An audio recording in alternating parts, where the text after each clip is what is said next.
Science is the great antidote to the poison of enthusiasm and superstition. Hi, I'm Juliet Selgren, and this is my podcast, The Great Antidote, named for Adam Smith, brought to you by Liberty Fund. To learn more, visit www.adamsmithworks.org. Welcome back. Many guests on the podcast advise young people to learn from history, and I even interviewed Clemson professor Eric Daniels on that topic. But today, on May 24th, 2023, I want to make good on this advice and do some history. It's going to be an interesting type of history, maybe not what you'd think, but it's the type of history I like. I'm excited to welcome back David Henderson onto the podcast. We did a previous episode, so go check it out. I was teeny-beady when we did that, except I'm still arguably teeny-beady. He is a research fellow at Stanford University's Hoover Institution and the editor of the Concise Encyclopedia of Economics. He's also an emeritus professor of economics with the Naval Postgraduate School. He also is the Wall Street Journal's go-to writer for pieces on Nobel Prizes and deaths in economics, which is what we're going to be talking about today. We're going to be talking about the ideas and the people that he's written about, and I'm so excited. So welcome back to the podcast. Thanks. Glad to be back. So before we get started, the always question: what is the most important thing that people my age or in my generation should know that we don't? Well, probably some of you know it. I think the most important thing people in your generation should know, and people in all generations should know, is that the world doesn't owe them anything except to respect their rights. The right to life, liberty, and pursuit of happiness, basically, and rights to their property. And that's it. So there shouldn't be some expectation that someone's going to pay for you to go to college. There shouldn't be an expectation that someone's going to pay for your medical care. And that might sound harsh, but the upside is then your resources aren't taken to guarantee those things to other people. And the world works much better when we understand that and live that way. It's a great piece of advice. So let's jump in. How did you come to be the go-to writer about important people and developments in economics? It seems like a really cool job. How did that happen? So in 1992, I think it was, Gary Becker won the Nobel Prize for Economics. I knew Gary somewhat well, and I knew his work quite well. And at the time in my class at the Naval Postgraduate School, we started each class with a 5-minute discussion based on what the students were interested in, and but it had to be about economics. And so sure enough, that morning the prize was announced. Someone said, "Who's this guy Becker?" And I was able to do this thumbnail sketch of him talking about his path-breaking work in the economics of discrimination, in which he showed that discrimination is costly to the discriminator, and that in a free market limits the amount of discrimination that will go on. It doesn't make it zero, but it limits it. And I thought, I could have written that up. And so I started tracking the Wall Street Journal each year from then on. And here's what I noticed. Now, I'd already kind of noticed, but it was very systematic. The prize gets announced very early New York time because it's over in Europe. And the Wall Street Journal, they've got the unsigned editorials called Review and Outlook. And if there was any connection that they could find between that person's work and whatever policies they were pushing, they would write a Review and Outlook doing that. And that would come out the next day. And then the next day after that, there'd be an article by a bona fide economist laying out, here's what this person got it for, here's why this is important. So I'd done a few articles for the Wall Street Journal by that point, not a whole lot, maybe 5, something like that. And I contacted one of the editors there and said, look, I think I can save you 24 hours in the news cycle because I can get up early. And early in those days meant 4:30 a.m. Pacific time. Now it means 2:45 a.m. Pacific time. And wow. I can see who won it. In those days, I'd go to CNN to see who won it. Now I can get online. And I can tell you within an hour or an hour and a half at most whether I think I know enough about this person to write it. And they said, fine, no downside. And so I started doing it. And because I wanted to prep for this, I went through and looked at what I've written. I'm not going to list everyone. I'm going to just mention the years I didn't do it. From 1996 to 2022, I've done it. And there are 6 years I've missed. 5 because I was traveling, 2 because I didn't know enough, and 1 because I thought, I don't think this guy deserved it, but if I'm going to say that, I'd better know his work really well, and I didn't. So those are the only 6 times I didn't do it. It's very thoughtful of you to not criticize before you know enough.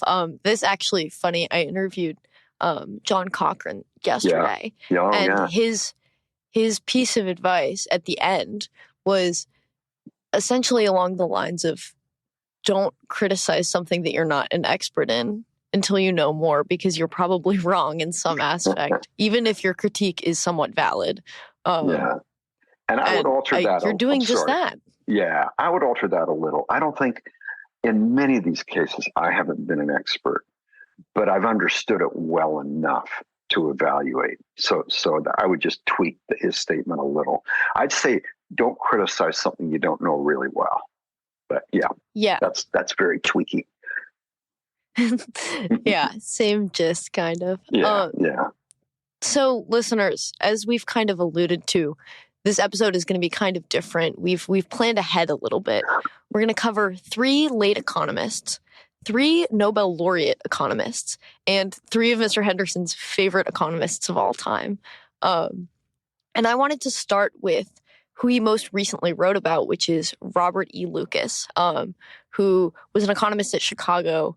I kind of had this idea with my mom, and we kind of were thinking about it because my dad wrote his dissertation at Chicago under Lucas. So maybe I just want this to be true, but I feel like there might be some potential like intellectual lineage in the work. So can you tell us a bit about Lucas and his major contributions to economics? Yes. And by the way, he won the Nobel Prize in 95, the year before I started this. So the piece you're writing about is the obituary, essentially, that I wrote about him. I wrote for him last week. They didn't use my title. I liked my title better, although it was kind of clunky because and I forgot the exact wording, but emphasized just kind of his towering intellect plus his incredible humility. Those often don't go together. But in his case, they did. And when I started, of course, I had to write very quickly.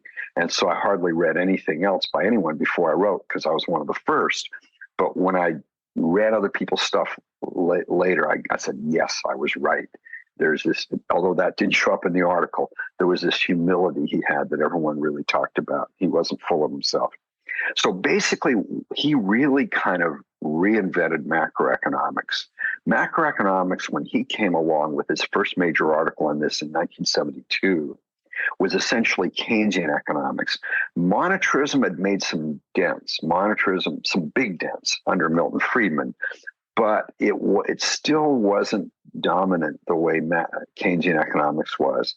And what he pointed out is essentially that if in your model, like the Keynesian model, you have people acting as if they never learn, there's a problem with that. People do learn. And so he argued that people have what he called rational expectations. Now, rational expectations doesn't always mean correct expectations. What it means is people learn. They look at what the government does, what they expect the government to do based on past behavior, and then they act accordingly. And then what that led to his 1976 article, which is now called the Lucas Critique, where he looked at major econometric models based on the Keynesian model with sometimes hundreds of equations and said, look, this explained behavior in the past, but precisely for that reason, it's not going to do well at predicting the future because people learned what the government did in the past. So that's his major thing, and that's really what got him the prize. Now, there are other things he did, too, that I highlighted.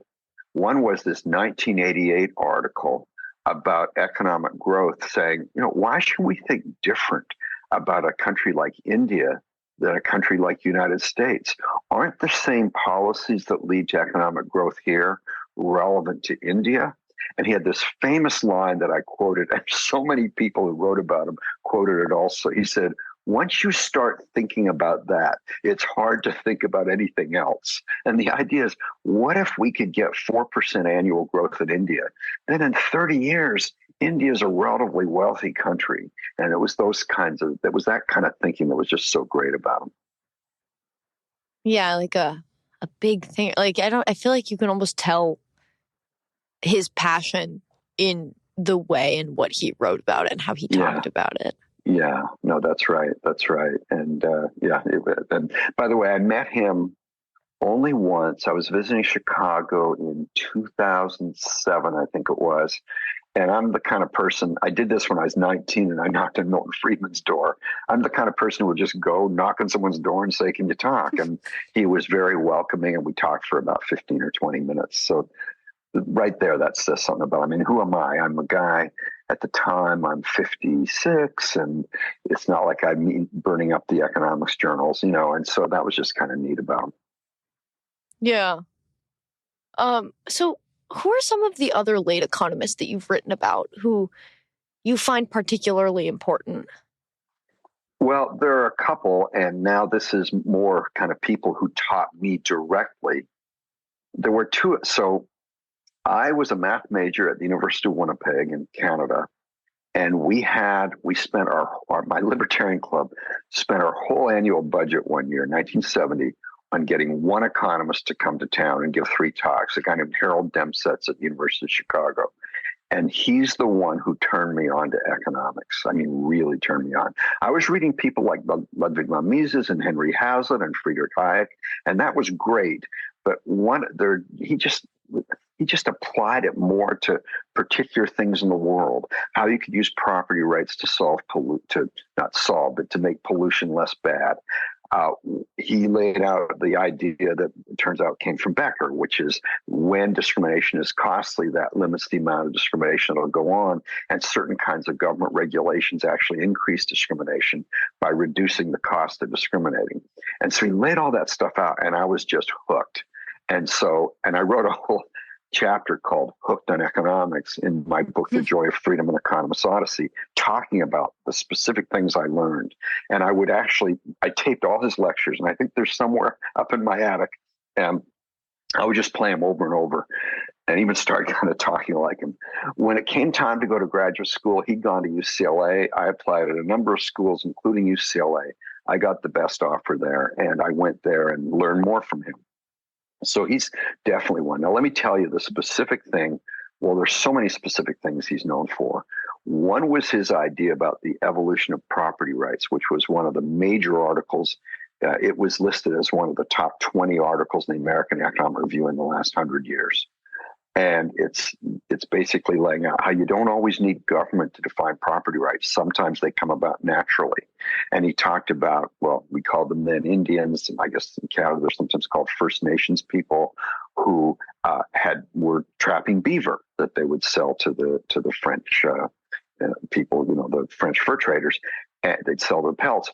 And so they needed property rights to separate one tribe's area from another, and they developed them. Versus in the American West, where things were so wide open, they didn't need property rights. So he laid out how property rights come about naturally. His other thing was what people call the nirvana fallacy. He called it the nirvana approach, and under it there were 3 fallacies. Anyway, the nirvana approach is that you don't compare actual markets with actual government. You compare actual markets with ideal government, and often the ideal government's going to win. So it has the bureaucrats know everything. They do everything right. They never work just based according to their own self-interest. And so you get this absurd kind of result that all these government interventions are going to work. And he said, no, you compare actual markets with actual government. And it's still, you can look up the nirvana fallacy, which really ought to be called the nirvana approach, according to Demsetz, but you can look that up. There's a whole write-up on Wikipedia. So that's one. Another one is my other professor at UCLA, and I think I learned more from him even than from DemSets, and that was a guy named Armin Elchin. He co-authored a textbook, Elchin and Allen's University Economics. And when I got there, I was a TA for a microeconomics course, and they used that textbook. They really shouldn't have, because it's a very subtle book for 18-year-olds. But because I was always worried that someone in my TA section would ask a question in the back of the book, Sunday afternoon and evening, I went through every question, making sure I could answer them. They never asked a single question about that. But I learned a ton of economics that really stood me well the rest of my career. So those are two major ones. This is kind of a very niche piece of advice I'm about to ask. Would you recommend buying and reading said book? I would. Now, here's the neat thing. They did an update. He had died. William Allen was still alive, I think, but I'm not sure what big a role he had. But a guy named Jerry Jordan, who was an Elchin student, was involved in it. Liberty Fund put it out. It's very low priced, and it's called Universal Economics. Now, I've got to warn you, I still haven't read it. Like, I have my own autographed copy of University Economics, and I look at that. But I've heard very good things about Universal Economics, and it's very easy to find. I'm asking in part because I'm TAing next semester for intro principles for micro, and then macro the next semester, and I'm a little worried. Like, I understand it, but it's a little worrying sometimes because what if I can't answer the question? I've got the answer to that. You know what you do if you can't answer the question? You say, what do you do? I don't know, but I will check. And next week or whenever we meet next, or even if you give me your email, I will get back to you. That's what you do. Yeah, that it seems like a pretty safety net of a response. You can never go wrong by admitting you don't know. Now, let's say that they ask 10 questions, and on 8 of them you say, I don't know. That's a problem. Right? Yeah. But my hopefully guess I was is, hired because I can answer more than that. But yeah, I think that's right. And actually, the questions undergraduates have are generally really basic, where you probably can answer them right now. Can I ask you, do you know what textbook you're using? The professor's using? So for micro, it's the Colander economics textbook. Okay, that's not a bad book. Yeah, no, I read it when I took intro. Yeah. And I think it did me well. Yeah. And then I don't remember what the other one is called, but I have that one also. Yeah, I'd say just before the thing, go through the questions in the back of each chapter and do what I did with Elchin and Allen's textbook, just be ready that way. Even if they don't ask, it might be worth it. Well, it is worth it because you just learn. You learn by teaching. That's one of the ways you learn, at least. Yeah, and if you ever find those DemSets tapes, send them my way. Okay. I would like to watch them. Well, it's not watch. Remember, this is 1970. Listen. Listen, right? Oh, right. Wow. Yeah. I'm showing my age. All right. Let's move on to some Nobel laureates. You haven't just written about Keynesian economists or Austrian economists, but instead you've written about a wide variety. Who are your favorites that you've written about? I had time. You gave me time to think about that. And I know you said 3. Can I go for 4? Oh, totally. The first couple I wrote about, a guy named Merlees, and his first name will come to me, a British economist, and a guy named William Vickrey, an economist at Columbia University or New York University, I've forgotten which, Columbia, I think, who won it in 1996. And that was the first time I wrote. And what I liked about Merlees, and I admit I liked him for his bottom line and his honesty, not necessarily because I totally understood his very complicated math model, but he was an advisor to the Labor Party, which is pretty left-wing, and especially was left-wing in those days. And he wrote an article on what's the optimal tax rate taking account of what economists call the deadweight loss from taxation and a number of other things, and taking account of you might want to redistribute a little. And here was what he found, and this was just the shocking thing, and that was the top tax rate ought to be no more than 20%. And so here we are with every major country in the world, every major developed country and most undeveloped countries have a marginal tax rate well above that. And he said he was surprised by his own finding, but he published it. The other one was Vickrey, whom I mentioned. And so in those days when I had to research without really having access to the web, and the web was really in its first phases, I had to go to the articles I have in my file cabinet and books and so on. And I had Vickrey's textbook. And I remember writing in my downtown office that I rented and rushing into school at like 6 a.m. to find the Vickrey book. And one of the things he'd written about was how you could have tolls and pay for roads that way.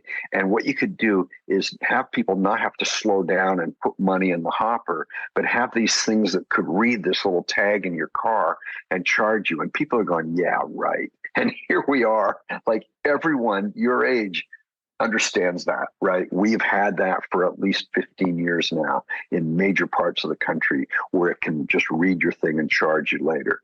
And so that was one of the neatest things about Vickrey that I liked.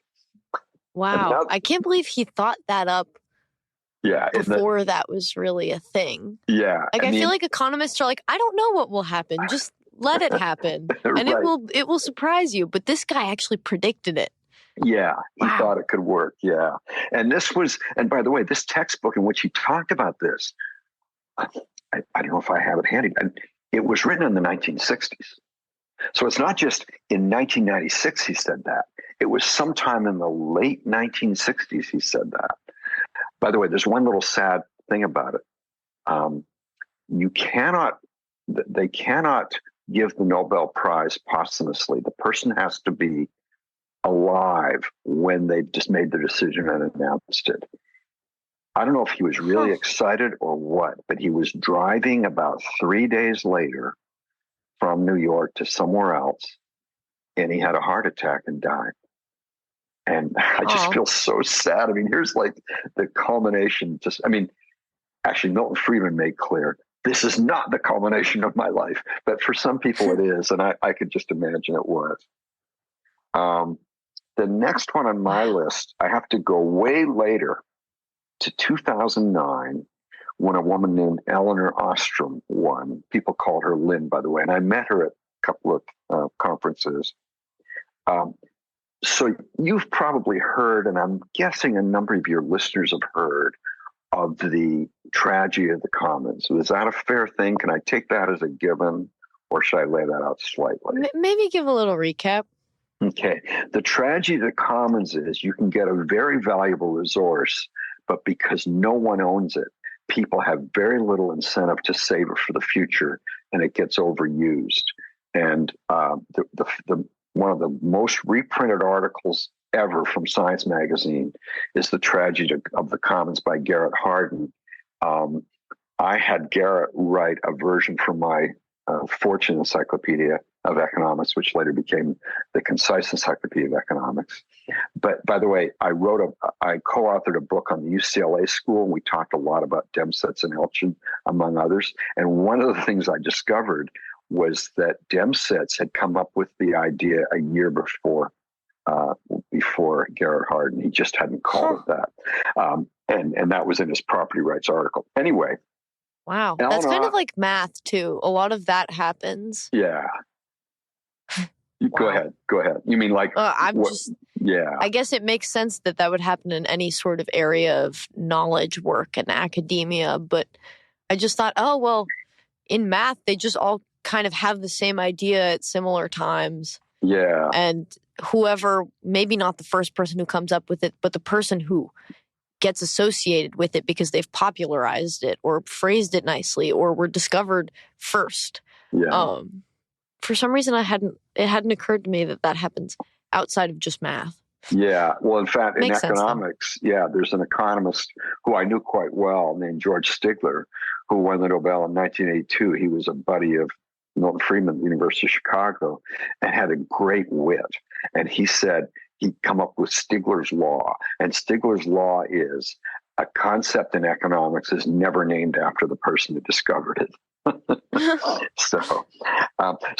But Lynn Ostrom said, wait a minute. That tragedy of the commons is not the end of the story. Are people just going to be dumb and just go on doing that? Or could they get together? Could they figure out some way of almost quasi property rights where they kind of, use social ostracism, for example, to go after the people who are abusing it? And what she didn't necessarily do many of these studies herself. She just looked around the world and found all kinds of studies of people doing just that and said, you know what, it's so, and in fact, if I had it to do again, the Garrett Hardin article, maybe I do have it to do again because he's dead, but I feel funny doing that. But it should have been maybe titled The Tragedy of the Unmanaged Commons, because that's really what it is. People figure out ways of coming up with property rights. And one of her famous examples, and I highlighted it in my article in her in the Wall Street Journal, was elephants in Africa. That if you look at where they have just tough poaching laws, and that's it, the number of elephants tends to fall because it's very hard to enforce. Whereas if you look at countries where sometimes the poaching laws are much more lenient, but they allow the people in a certain area, the locals, to cash in on the elephant hunt, stuff like that, elephant populations are growing.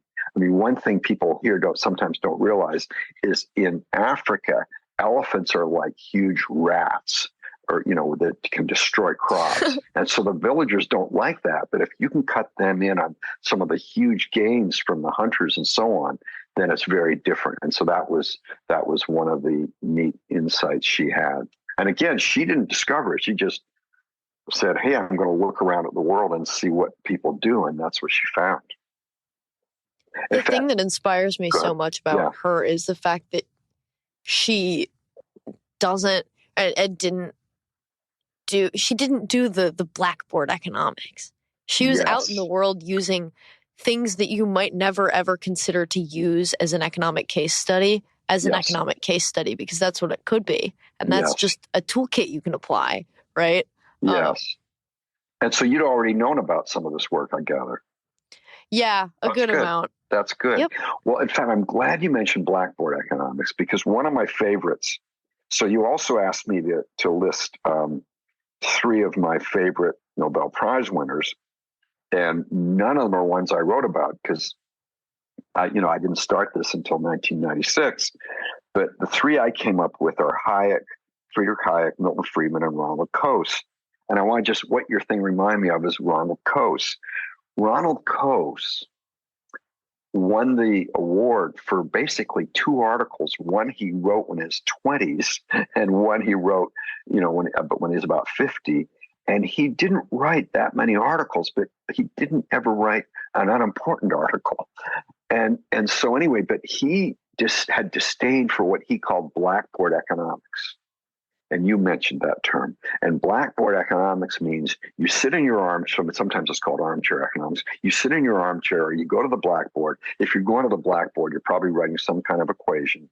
And you say, here's the way the world works, without ever looking at how the world works. And so he had this great line, and I found it when I was preparing this morning. He said, if economists were asked to study the horse, they wouldn't go and look at horses. They'd sit in their studies and say to themselves, quote, what would I do if I were a horse? And that's just perfect. And so Coase, let me give an example where that was really relevant.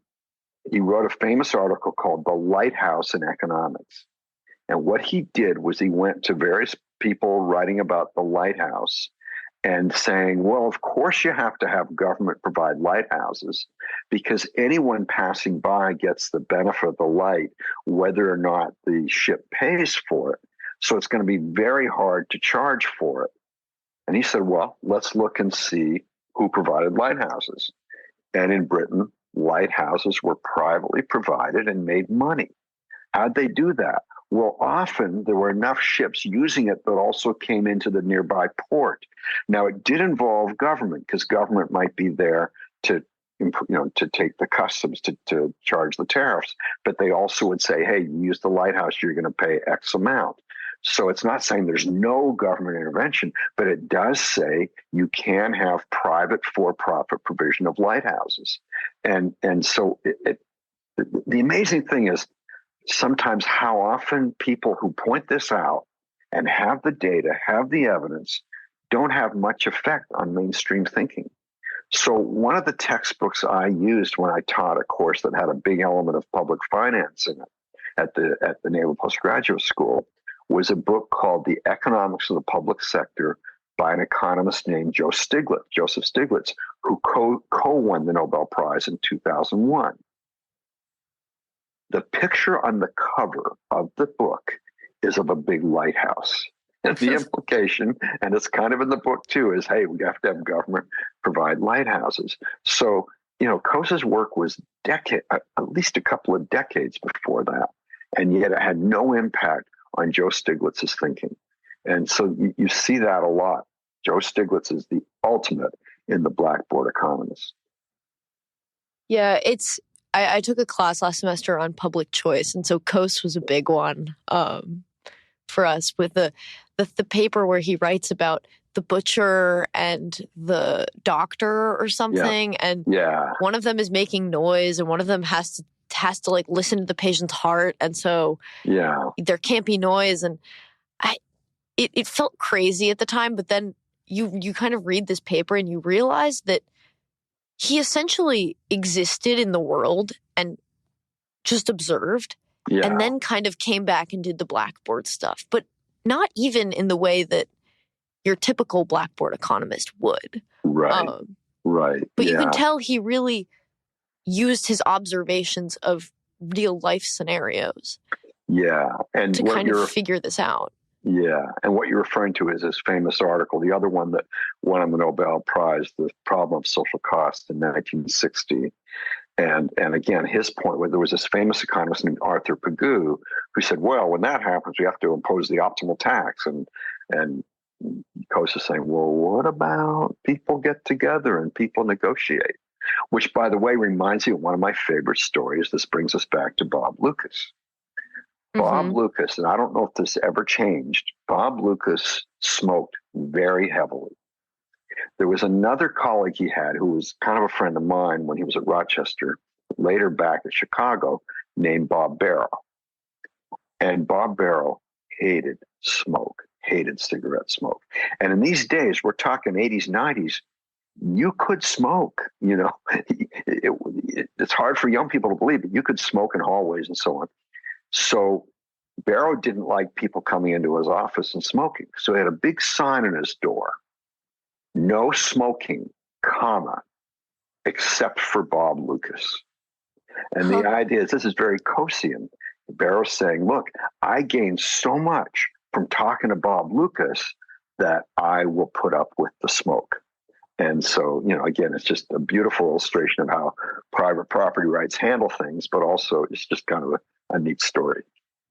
Yeah, I like that.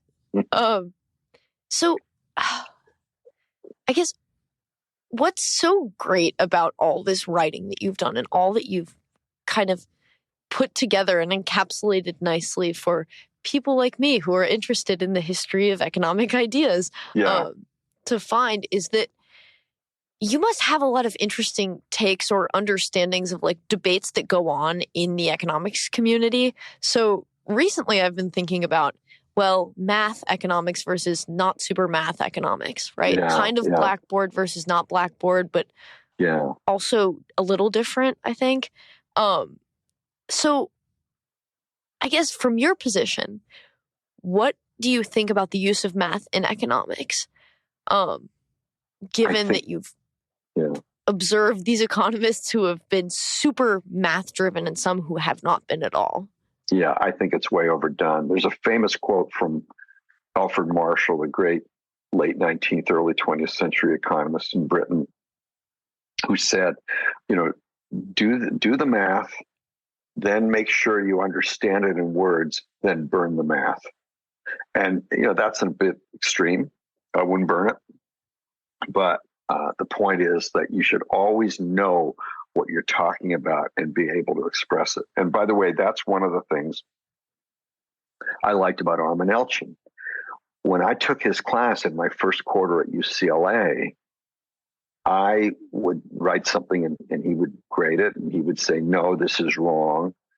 And it was like where I'd said something imperfectly, like I'd say, so-and-so wants to minimize the cost. And he'd go, no, because if you minimize the cost, you're doing none of it. He'd say they want to economize. And just those little things. And the way a friend of mine put it, a guy named Fred McChesney, who's since died, is Armin Elchin was the ultimate in showing that you could be completely rigorous in words.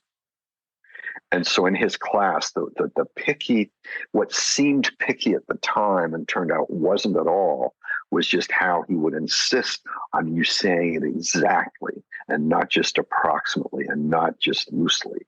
And so that's, you can be completely rigorous with words, which is why there's a term people use and I hate.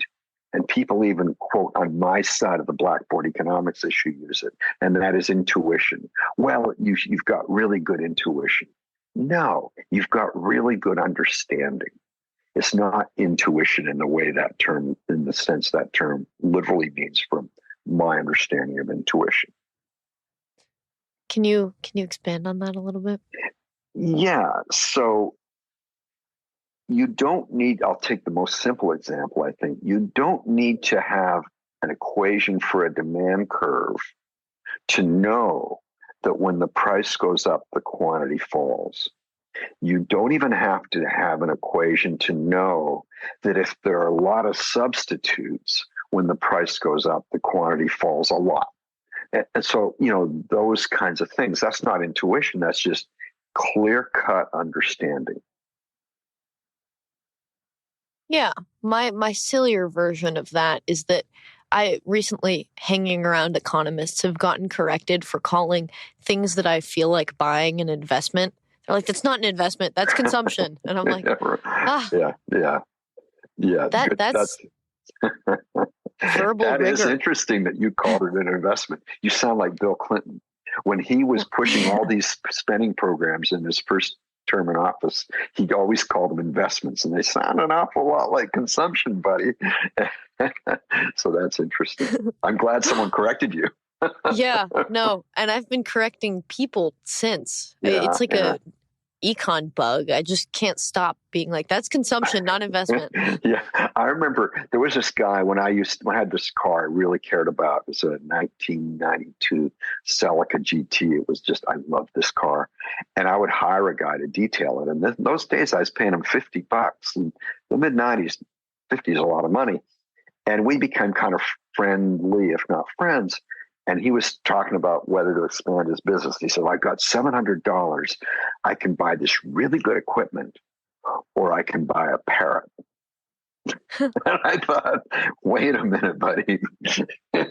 One's an investment, and it's true, parrots live a long time. So you could argue that's an investment in long-term consumption. But anyway, I just found it would take some career pivoting in order to make the parrot truly an investment, I think. Right. Yeah.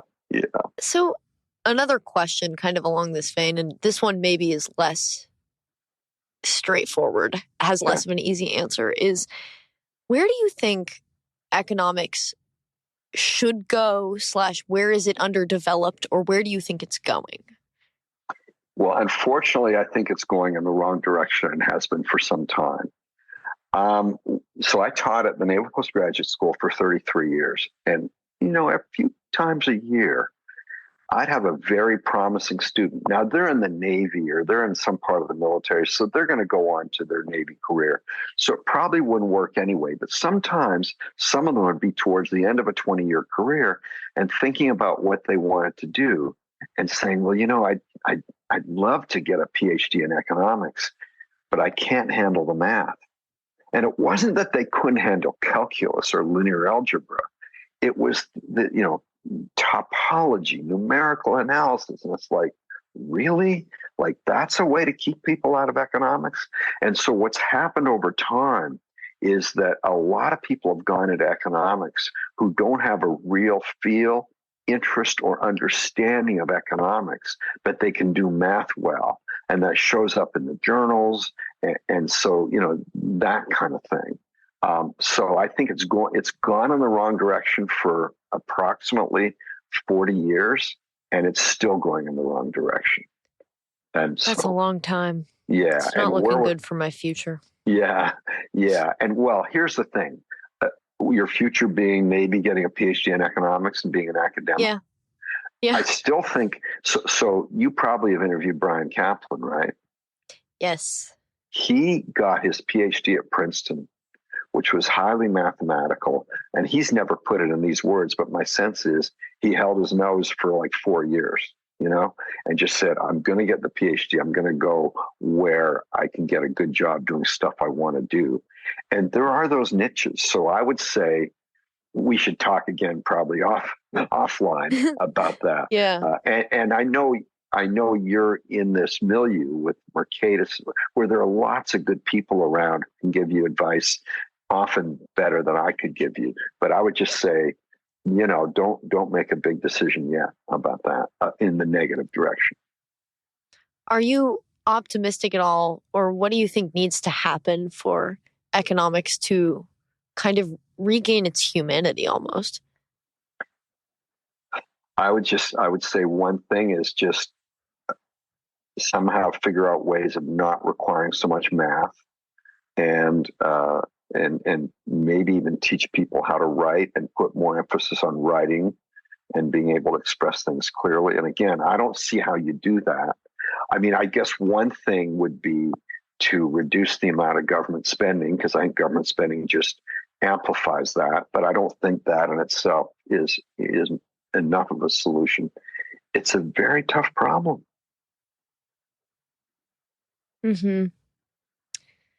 I think we'll figure it out, though. All right. I have one last question for you. Okay. What is one thing that you believed at one time in your life that you later changed your position on, and why? Okay. I thought about this. Can I give two? Yeah. Okay. So a friend of mine, I had these incredible mentors when I was at University of Winnipeg as a math major. And one of them gave me for Christmas or my 18th birthday, they're very close in time, I've forgotten which, gave me a copy of Friedrich Hayek's The Road to Serfdom. And I started reading it and I couldn't stand it. He was too nice. It's like he was so, here's what these people think and here's why I think they're wrong. He had been dedicated to the socialists of all parties. And it's like, why are you being so nice? You ought to smash them.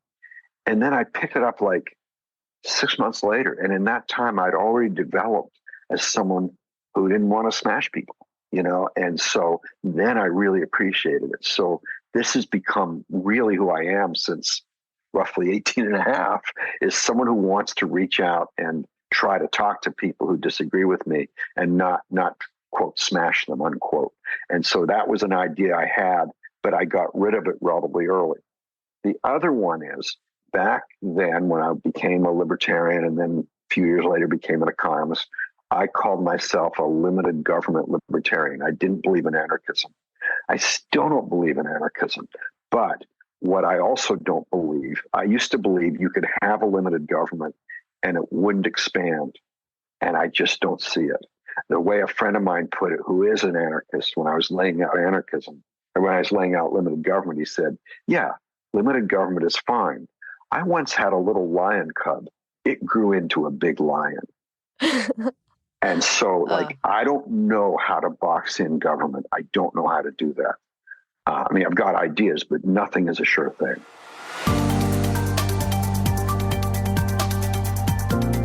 Once again, I'd like to thank my guest for their time and insight, and I'd like to thank you for listening to the Great Antidote podcast. The Great Antidote is sound engineered by Rich Goyette. If you have any questions, any guests or topic recommendations, please feel free to reach out to me at thegreatantidote@gmail.com. Thank you.